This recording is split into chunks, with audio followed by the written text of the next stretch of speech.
Hello and welcome to yet another episode of Sports Extras. I am Ayan Acharya here to preview the third and final test match between England and Pakistan at the Aegis Bowl in Southampton. To discuss more, we have joining us from Bangalore, Ashwin Achal.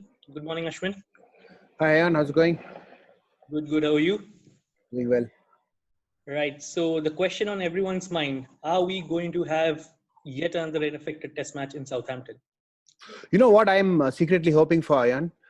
I'm Mhm. hoping for a really farcical third match. Let me explain why. Yeah. Now that the focus is on unnecessary stoppages due to bad light, and now everybody's Mhm. talking about it, I hope that we get some ridiculous stoppages in the third test as well, which will just add to the debate and Yeah. add to the anger and the disappointment that we already have. Say the match is on the line, and then some Yeah. really strange bad light decisions affects the course of play. Then the debate will just get that much stronger for the ICC to actually take some action. Mhm.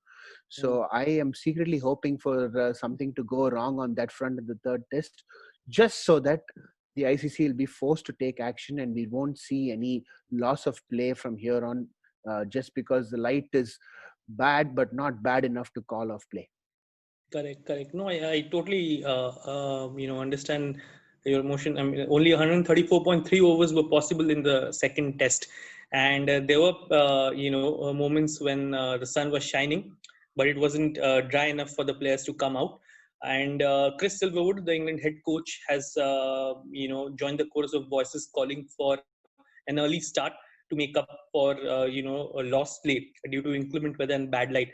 However, it's a curious piece of information considering in England you can add time to the end of the day, but the starting time is very rigid. You have to start at 11. So now they are calling for a 10:30 start. But do you reckon a half an hour early start would really make a world of difference to this situation?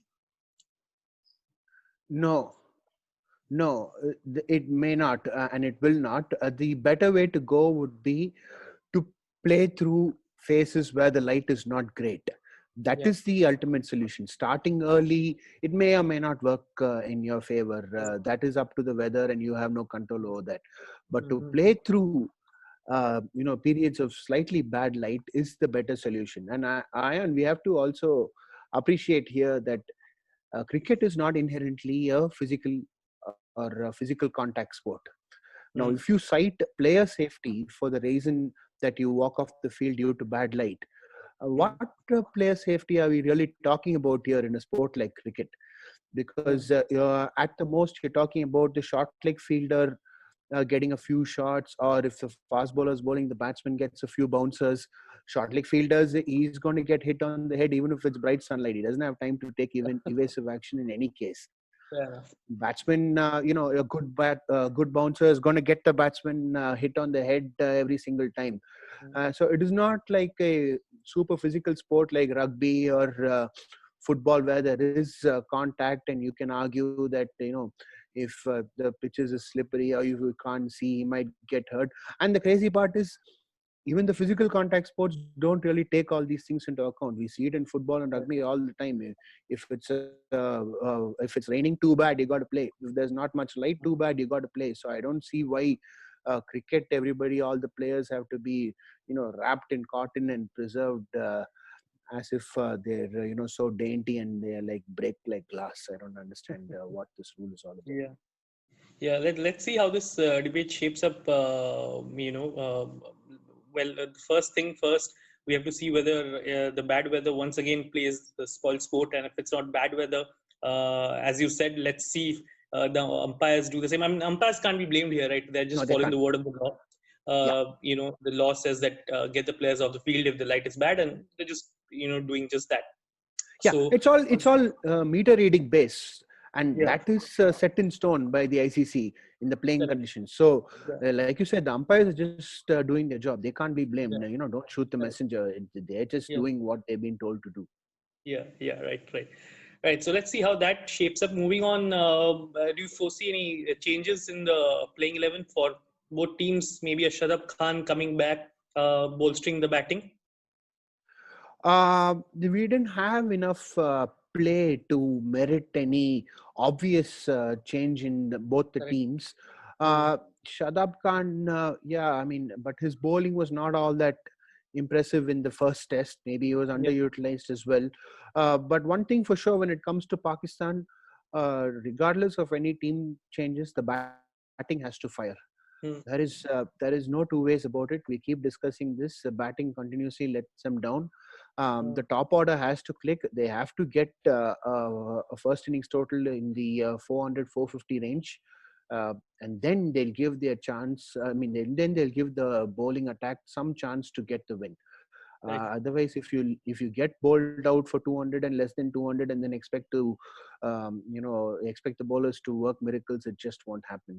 So, Right. top order for Pakistan, the key. Some big scores needed immediately. Yeah, absolutely. Well, as for England, as you correctly pointed out, there just wasn't enough play possible in the second test to merit a change. Perhaps Jofra Archer might be back in the 11, but I don't see how, because their bowling attack wasn't exactly tested in the second match at the same venue.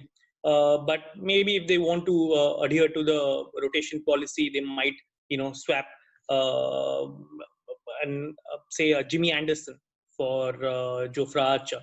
But let's Yeah. see what the kind of 11 the two teams go with. But yeah, that would be all from our side, really. The rains in the second test didn't give us much of a chance to, preview or give a sort of a detailed analysis of how things might play out in this deciding test match. And England, if they go, if you get a full 5 days of play, what is your prediction for the match? I want On the Pakistan to first win. That series, would be great. I would do love you for want them Pakistan. to win, or do you think they will win?